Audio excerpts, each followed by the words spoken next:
नमस्कार, प्रणाम। देखिए, एक बार फिर हम पटना में हैं और 2 सितंबर 2024 जीविका के लिए जारी एक ऐसा पत्र जो इन दिनों जीविका के लिए घातक साबित हो रही है।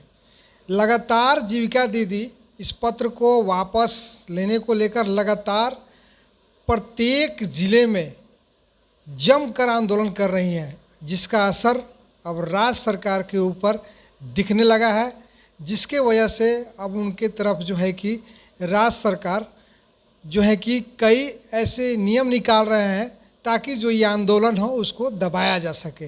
हमारे साथ तमाम बातों पर चर्चा करने के लिए, तमाम जीविका कर्मियों को हौसला अफजाई करने के लिए हमारे साथ मौजूद हैं प्रदेश अध्यक्ष हैं जीविका कैडर के श्री प्रदीप कुमार सिंह जी। बात करेंगे और जानने की कोशिश करेंगे कि जीविका दीदियों का ये जो आंदोलन है, क्यों नहीं राज्य सरकार इनकी बातों को सुन रही, आखिर इसके पीछे कारण क्या है। तो एक बार फिर सर का स्वागत है हमारे चैनल पर। जी धन्यवाद। देखिए, ये जो आंदोलन चल रहा है, आंदोलन बिहार के ग्रामीण गरीब महिलाओं का आंदोलन है और ये कोई राजनीतिक आंदोलन नहीं है। ये श्रमिकों की, मजदूरों की मांग है कि उसकी वास्तविक मजदूरी उसको मिले, इसकी लड़ाई है। जो ये विवाद कहाँ से पैदा हुआ, इसको पहले समझने का प्रयास करते हैं। जीविका ने 2 सितंबर 2024 को एक पत्र जारी किया है। जो पत्र यह बताता है कि जीविका कैडरों को, जिसने जीविका को संवारने में अपना कीमती समय दिया है और 10 साल 15 साल से लोग काम कर रहे हैं, अब उनको मतलब परियोजना कोई पैसा नहीं देने जा रही है। जिसके लिए काम कर रहे हैं उस लाभार्थी से पैसा लेना है। तो बड़ा दुर्भाग्य है कि भाई जो काम करते हैं, मुझे लगता है आज तक मैं कोई ऐसे योजना परियोजना सरकार का नहीं देखा हूँ जिसमें आप काम करें और आपकी जो मजदूरी हो, आपकी जो पारिश्रमिक हो, वो लाभार्थी से लें। मुझे लगता है जीविका पहली परियोजना है सरकार की, केंद्र सरकार हो या राज्य सरकार हो, कि जिसमें ये है कि भाई आपको लाभार्थी से पैसे लेना है, और वो भी वैसे लाभार्थी से कहा जा रहा है जो लाभार्थी खुद, पूरे बिहार में जो लाभार्थी हैं जीविका के, अभी वो जो विभिन्न बैंक हैं बिहार में 41,000 करोड़ का ऋण है।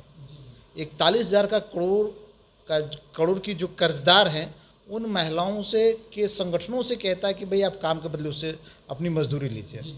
तो एक तरफ सरकार कई कार्यक्रमों में या कई ऐसी चीज़ों में अनावश्यक पैसे फिर खर्च करती है, और एक तरफ तो बहुत बड़ा पैसा खर्च करती है, एक तरफ जहाँ पैसे देने की बात आ रही है तो अब कह दिया जाता है भाई अब ग्रामीण गरीब महिलाएं जो उससे पैसा लीजिए। तो ये कहीं से न्यायोचित नहीं है।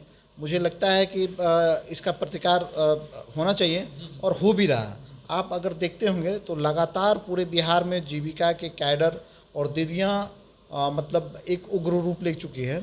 और ये आंदोलन नहीं है, इसको आंदोलन को हम कह सकते हैं ये एक बवंडर उठाया है। और जो रवैया सरकार का है, अभी जो रवैया निराशाजनक रवैया है, जीविका की कैडरों की मांगों पर उनका विशेष ध्यान नहीं है, ना जीविका प्रबंधन का ध्यान है।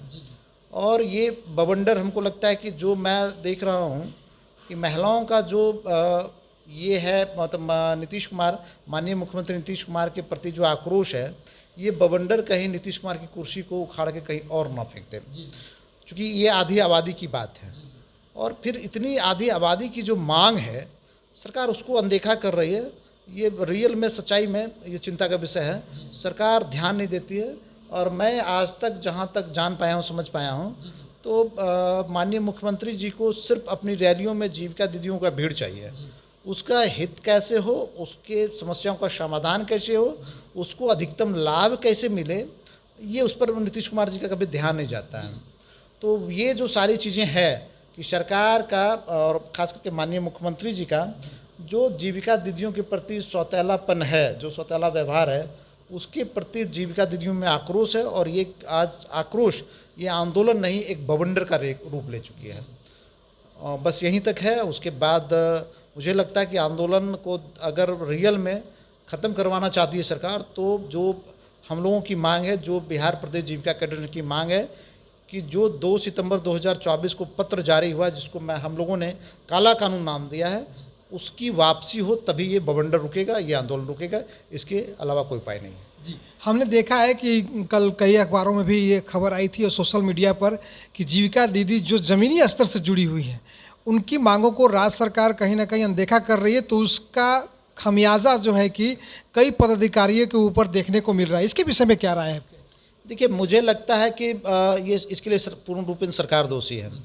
अब होता है कि आंदोलन चल रहा है, अब इसमें सबसे बड़ी सवाल है कि इस आंदोलन को रोकने के लिए सरकार की ओर से या कहें जीविका प्रबंधन की ओर से और लोकतांत्रिक तरीका अपनाया जा रहा है। लोगों को डराया धमकाया जा रहा है, लोगों पर एफआईआर करने की धमकी दी जा रही है, कहीं पे कह दिया जाता है भाई तुमको काम से हटा देंगे, तुमको बर्बाद कर देंगे, तुम्हारा भविष्य बर्बाद हो जाएगा।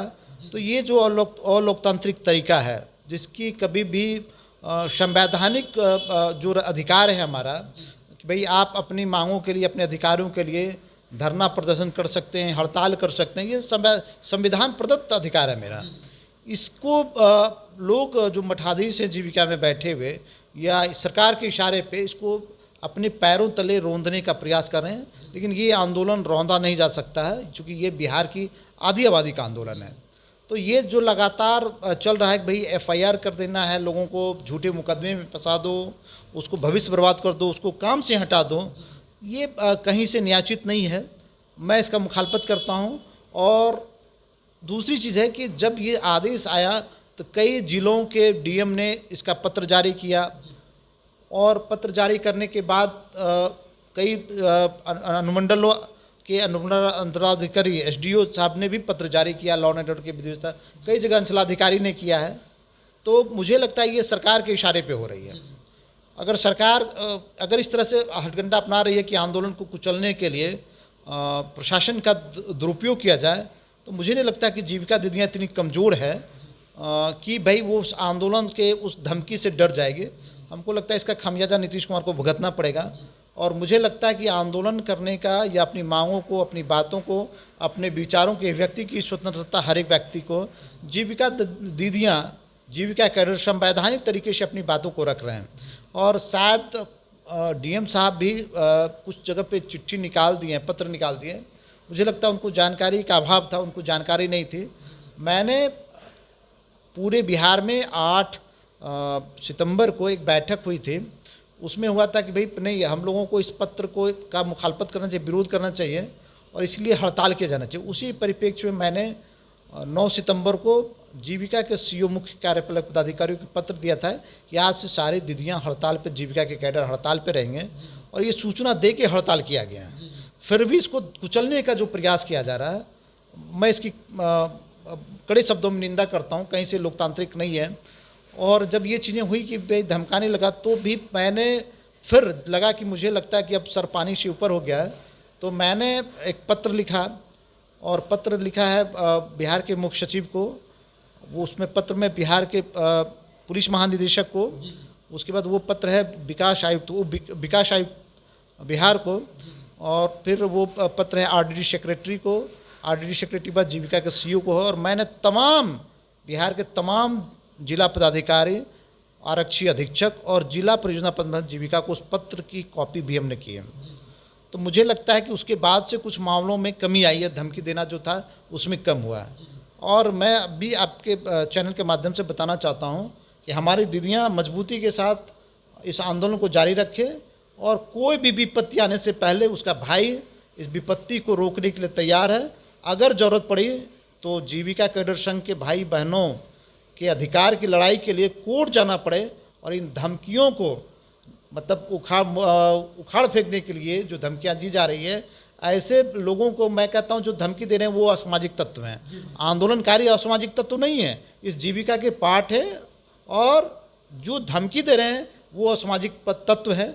उसके खिलाफ मानवाधिकार आयोग से लेके अगर हाईकोर्ट जाना हो तो हम जाएंगे। इसके लिए खाली मेरी दीदियां मजबूती से मेरे साथ खड़ी रहे, इस आंदोलन को मूर्त रूप दे, आंदोलन अनवरत जारी रखें। आने वाले दिनों में कई जिलों में मुख्यमंत्री जी का कार्यक्रम है और इसमें जीविका दीदियों को लेकर लगातार मुख्यमंत्री जी के जहाँ जाते हैं वहाँ उनका होर्डिंग बैनर लगा हुआ रहता है, जीविका दीदियों को आगे करके चलते हैं। तो आने वाले दिनों में जब जिलों में मुख्यमंत्री जाएंगे तो उसमें क्या आपकी स्थिति रहेगी, इसके विषय में थोड़ा देखिए। बड़ा अच्छा अब सवाल है आपका। होता है क्या कि मुख्यमंत्री जीविका को भीड़ जुटाने की मशीन समझ लिए हैं। आम आदमी तो उनकी रैलियों में अब जाने से परहेज़ करता है। तो अब होता है कि एक हथियार बचता है कि प्रशासनिक तंत्र का दुरुपयोग किया जाए और सरकार के पैसे खर्च हो और हमारी रैलियों में लोग जुट जाएं। तो अभी जो मुख्यमंत्री का कार्यक्रम है या आने वाले समय में जो मुख्यमंत्री का महिला संवाद कार्यक्रम है, उन तमाम कार्यक्रमों में अगर सरकार बात नहीं मानती है, हमारे जो कार्यालय आदेश है उसको वापस नहीं लेती है, जीविका में जो लागू कंट्रीब्यूशन सिस्टम उसको ख़त्म नहीं करती है, तो हम लोग पूरे बिहार में मुख्यमंत्री का जहाँ भी कार्यक्रम होगा उसका मुखालफत करेंगे और बड़ी संख्या में करेंगे और मजबूती के साथ करेंगे। हमारी बहनें, हमारी माताएं कहीं से झुकने के लिए तैयार नहीं है, वो दो दो हाथ करने के लिए तैयार हैं सरकार से।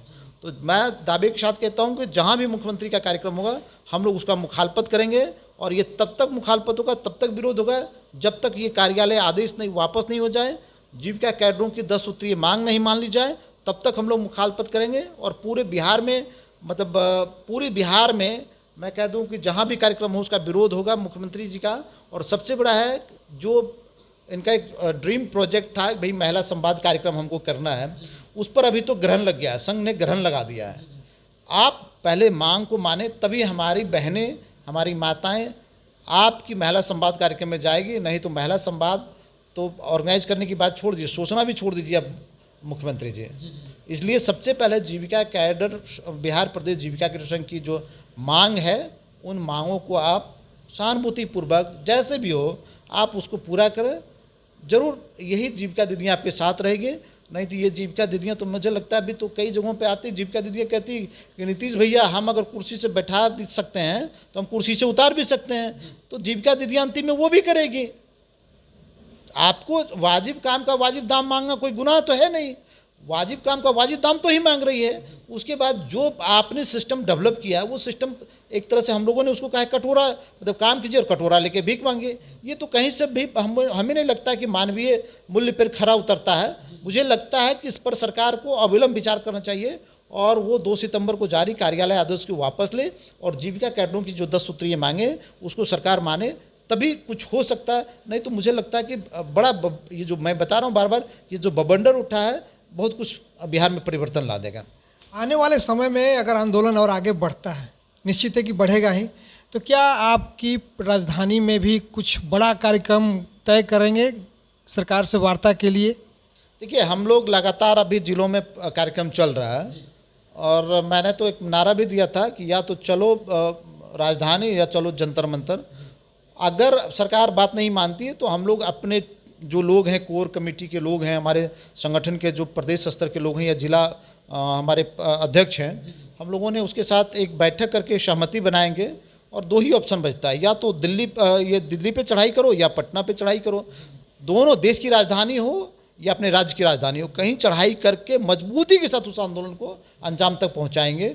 सरकार नहीं मानेगी तो मैं दावे के साथ कहता हूँ जीविका दीदियों ने जो कमर कस लिया है, सरकार तख्ता पलट होने में देर नहीं लगेगी बिहार में।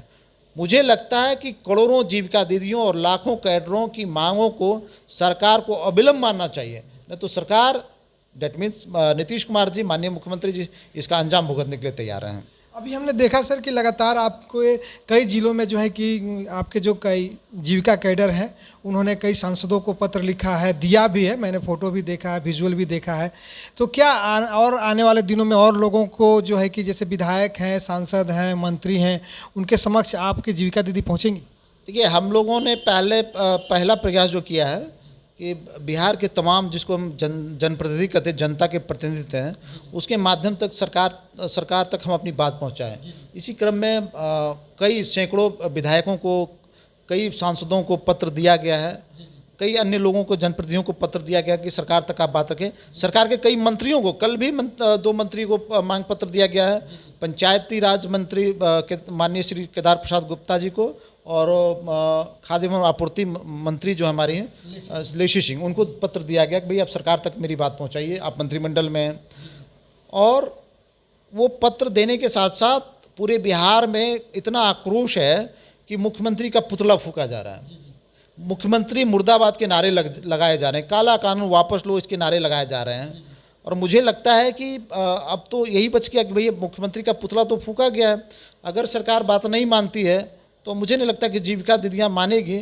और मुझे लगता है इसके अगले कार्यक्रम में हम लोग गया में भाई हमारा अधिकार है, उस अधिकार को हमें दीजिए, वाजिब काम का वाजिब दाम दीजिए, तभी होगा, नहीं तो पुतला दहन के बाद अगला कार्यक्रम गया में। और अंत में हम सर से ज़्यादा समय नहीं लेंगे, और जो हमारी जीविका कैडर दीदियाँ हैं जो सर की बातों को वो काफ़ी बखूबी देखती हैं और बहुत विश्वास की नज़र से देखती हैं, तो हमें ये बताया सर जीविका दीदियों के लिए आपका बड़ा संदेश क्या हो, ताकि जो जीविका दीदियाँ इतने दिनों से आंदोलन कर रही हैं, कहीं ना कहीं उनको भी अब टूटने का डर सता रहा होगा, तो आपकी बातों को वो सुनेंगे तो निश्चित तौर पर जो है कि आंदोलन को और जो है कि मजबूती मिलेगी और आंदोलन तेज होगा। तो क्या कहेंगे सर इसके? देखिए, मैं तमाम जीविका के कैडरों दीदियों से कहना चाहता हूँ कि परियोजना का शुरुआत हुए बिहार में 16-17 वर्ष हो गया हैं, और मैं जो बार बार कई अपने कार्यक्रमों में भी बोलता हूँ कि एक व्यक्ति की औसत आयु 60 वर्ष होती है। 60 वर्ष में 25% यानी 15-16 वर्ष जवानी का कीमती समय जीविका को दिया। आप खुद में मूल्यांकन कीजिए कि मुझे इन 15-16 वर्षों में मिला क्या। 15-16 वर्ष के बाद भी जीविका दीदियों को कटोरा थमा दिया गया, भैया आप जाके मांगिए, जिसके लिए काम करते हैं उससे पैसे मांगिए, सरकार तो अपना पल्ला झाड़ लिया है। तो मैं ये जीविका दीदियों से कहना चाहता हूँ कि आपने जो 15-16 वर्ष अपना कीमती समय जीविका को दिया, कुछ दिन अपने आंदोलन के दीजिए, अपने बेहतर भविष्य निर्माण के लिए दीजिए, और हर हाल में इस पत्र को वापस करवा के ही हम लोग आंदोलन से वापस आएंगे या हड़ताल से वापस आएंगे। जब तक पत्र की वापसी नहीं होगी तब तक हम लोग हड़ताल पे रहेंगे, चाहे इसके लिए जो भी हो जाए। और ये पत्र की वापसी 10 सूत्री मांग अगर सरकार मानती है तो हमको लगता है जीविका कैडरों और जीविका दीदियों के लिए सुनहरा भविष्य होगा। तो मैं तमाम बिहार के जीविका दीदियाँ जो करोड़ों की संख्या में हैं, लाखों जो कैडर हैं, मैं उनसे अपील करूंगा कि आंदोलन को अनवरत जारी रखें, और जब तक सफलता नहीं मिल जाती इस आंदोलन को जारी रखें, हड़ताल को जारी रखें, मजबूती के साथ जारी रखें, लोकतांत्रिक तरीके से जारी रखें, और मुझे लगता है कि आपको सफलता ज़रूर मिलेगी। मेरी शुभकामनाएं बिहार के करोड़ों जीविका दीदियों और लाखों कैडरों के साथ हैं। तो इस समय तमाम बातों पर चर्चा कर रहे थे हमारे साथ प्रदीप सर हैं, प्रदेश अध्यक्ष जीविका कैडर के हैं। उन्होंने सारी बातों को जो है कि बखूबी अभी तक की जो जानकारियां उपलब्ध थी उन्होंने हमारे चैनल के माध्यम से आप लोगों के समक्ष रखा। अगर हमारी बातें आपको सही लगी होंगी तो वीडियो को लाइक करें और वीडियो को अंत तक ज़रूर देखें। इसके लिए आप सभी लोगों का धन्यवाद। और इसी तरह लगातार सर की हर एक आपसे जुड़ी हुई खबर हम सर से लगातार आप तक पहुँचाने की हर प्रयास संभव कोशिश करते रहेंगे। तो अभी तक के लिए इतना ही। मैं विनोद सिंह, ASB तक न्यूज़ के लिए, और सर का भी बहुत बहुत धन्यवाद। बहुत थैंक यू सर।